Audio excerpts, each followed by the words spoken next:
बहुत सकारात्मक बातचीत हुई है और चौधरी अजीत सिंह जी के निर्देश पे मैं यहाँ आया हूँ। उनकी सहमति और उनका पूर्ण आशीर्वाद। मेरा बड़ा सौभाग्य है कि आज नेताजी आदरणीय श्री मुलायम सिंह यादव जी भी यहाँ उपस्थित थे, उनका भी मैं आशीर्वाद हम लोगों को मिला।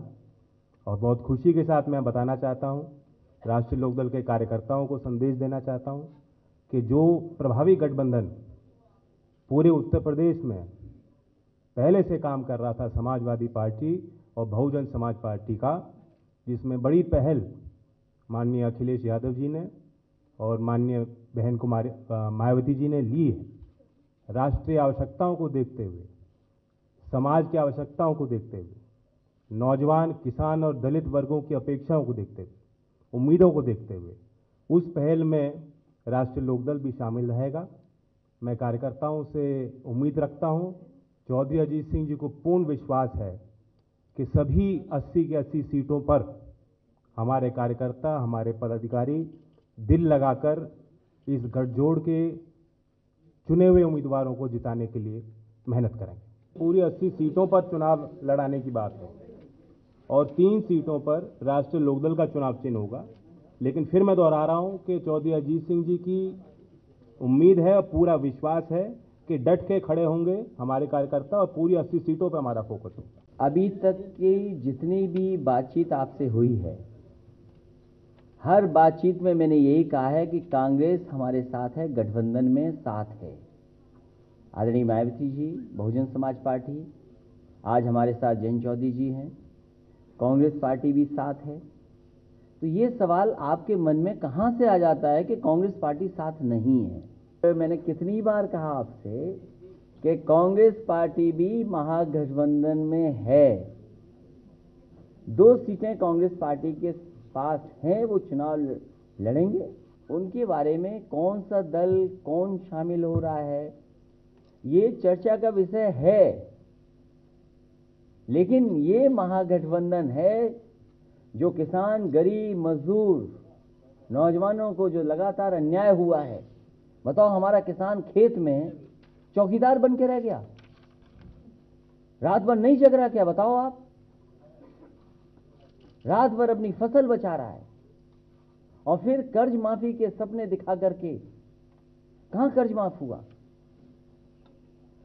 कुछ पैसे दे देना चुनाव से पहले, वो भी खाते में पहुंचे नहीं पहुंचे हैं। ये तो वही है जो बोरी से काटा गया पैसा। और फिर समाजवादी पेंशन बंद कर दी गई, 500 रुपए समाजवादी लोग भी देते थे।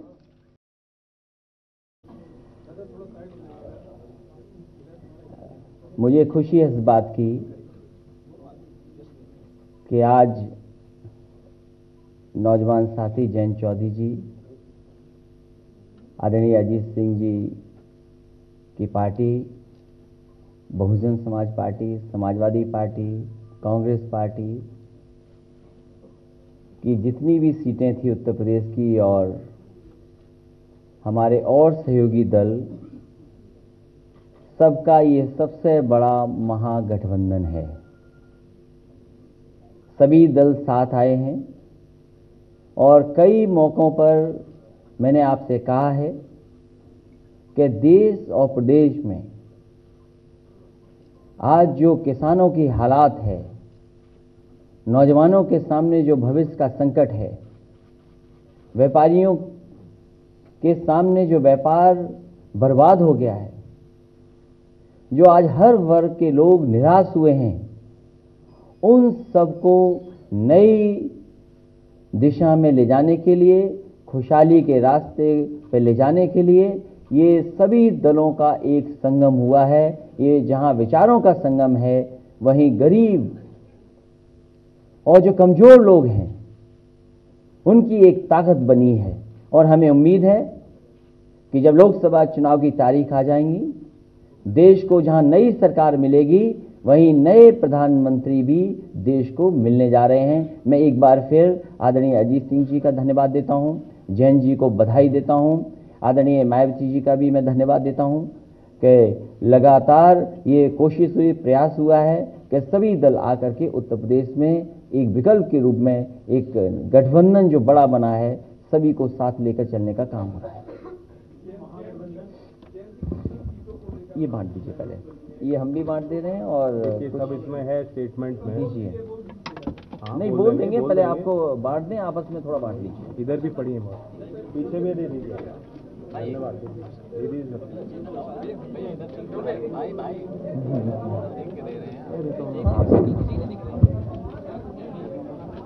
देखिए, आपने सवाल पूछा कि कितनी सीटों पे राष्ट्रीय लोकदल का सिंबल और सिंबल पे हमारा उम्मीदवार खड़ा होगा। मैंने वैसे कह दिया था कि पूरी 80 सीटों पर चुनाव लड़ाने की बात है और 3 सीटों पर राष्ट्रीय लोकदल का चुनाव चिन्ह होगा। लेकिन फिर मैं दोहरा रहा हूं कि चौधरी अजीत सिंह जी की उम्मीद है और पूरा विश्वास है कि डट के खड़े होंगे हमारे कार्यकर्ता और पूरी 80 सीटों पर हमारा फोकस होगा। धन्यवाद।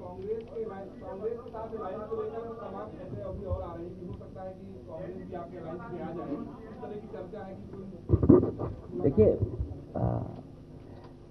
अभी तक की जितनी भी बातचीत आपसे हुई है, हर बातचीत में मैंने यही कहा है कि कांग्रेस हमारे साथ है, गठबंधन में साथ है। आदरणीय मायावती जी, बहुजन समाज पार्टी, आज हमारे साथ जयंत चौधरी जी हैं, कांग्रेस पार्टी भी साथ है। तो ये सवाल आपके मन में कहां से आ जाता है कि कांग्रेस पार्टी साथ नहीं है?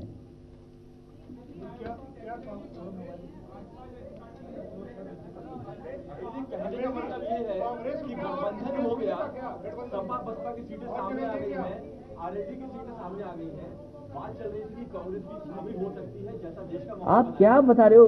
कौन सी बात कह रहे हो? मैंने कितनी बार कहा आपसे कि कांग्रेस पार्टी भी महागठबंधन में है। 2 सीटें कांग्रेस पार्टी के पास हैं, वो चुनाव लड़ेंगे। कांग्रेस ने तो ऐलान किया कि वो 80 लोकसभा सीटों में चुनाव लड़ाएंगे।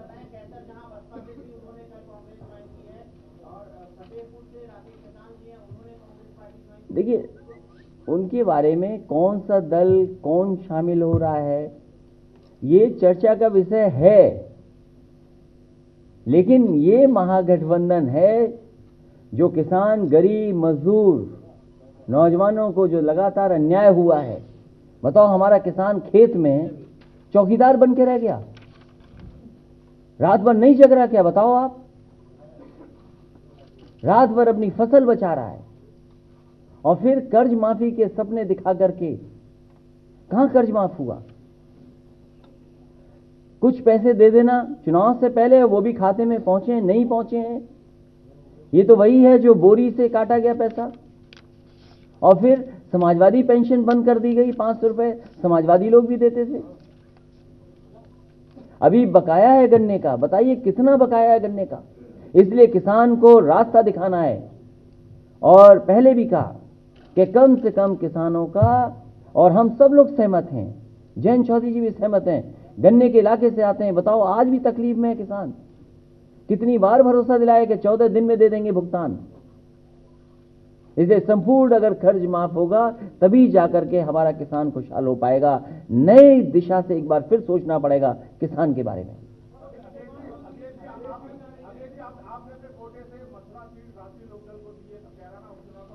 ये संगम है, ये कोटा वोटा नहीं है। कोटे की तो लड़ाई इसके बाद लड़ेंगे हम।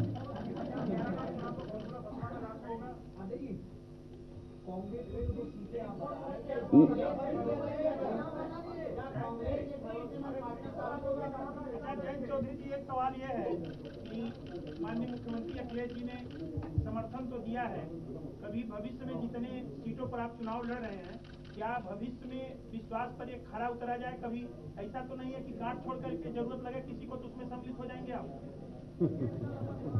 ये सवाल आप बीजेपी से करिए, जिन्होंने सबके साथ समझौते किए हैं और तोड़े हैं और आज भी नहीं निभा पा रहे।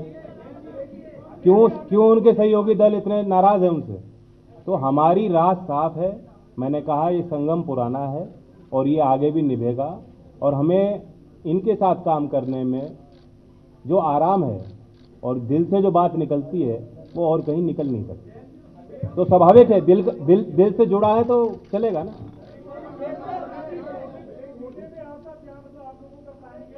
किस पर? नहीं, वो तो कुछ ये बोले थे कि मैंने कहा विचारों का संगम है। जहां जो सवाल आप पूछ रहे हैं उसका ये जवाब है कि संविधान बचाना है और संविधान ने जो हमें अधिकार दिए हैं, उन अधिकारों को बचाने की लड़ाई भी आने वाले समय में लड़नी होगी।